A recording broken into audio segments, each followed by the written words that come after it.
মেহেরপুরের উন্নয়নে ১৩ দফা কর্মসূচি ঘোষণা এনসিপির। অনলাইন ডেস্ক, সাথে আছে আমি জান্নাত আরা।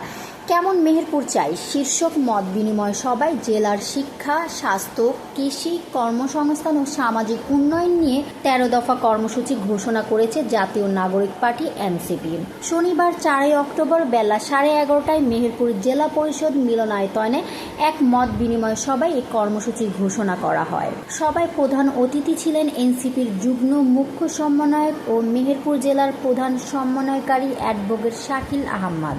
বিশেষ অতিথি ছিলেন জাতীয় যুবশক্তির কেন্দ্রীয় সংগঠক ইঞ্জিনিয়ার সাজেদুর রহমান এবং মেহেরপুর জেলা সদস্য মুজাহিদুল ইসলাম। জেলা এনসিপির যুগ্ম সমন্বয়কারী আরিফ খান সভায় সভাপতিত্ব করেন। অ্যাডভোকেট শাকিল আহমদ বলেন, ২০২৪ সালের গণ অভ্যুত্থানের চেতনায় অনুপ্রাণিত হয়ে জনগণের ক্ষমতা জনগণের হাতে ফিরিয়ে দিতে তারা কাজ করতে চান। একটি শিক্ষিত, স্বাস্থ্যবান, কর্মমুখী ও মাদক মুক্ত মেহেরপুর গড়ে তোলাই এনসিপির লক্ষ্য। ঘোষিত কর্মসূচির মধ্যে রয়েছে মানসম্মত শিক্ষা ও স্বাস্থ্য সেবা নিশ্চিত, কৃষকের ন্যায্য মূল্য প্রদান, রেল যোগাযোগ চালু, কৃষি পণ্য ভিত্তিক শিল্প স্থাপন, মাদক দমন ও মেহেরপুর পার্লামেন্ট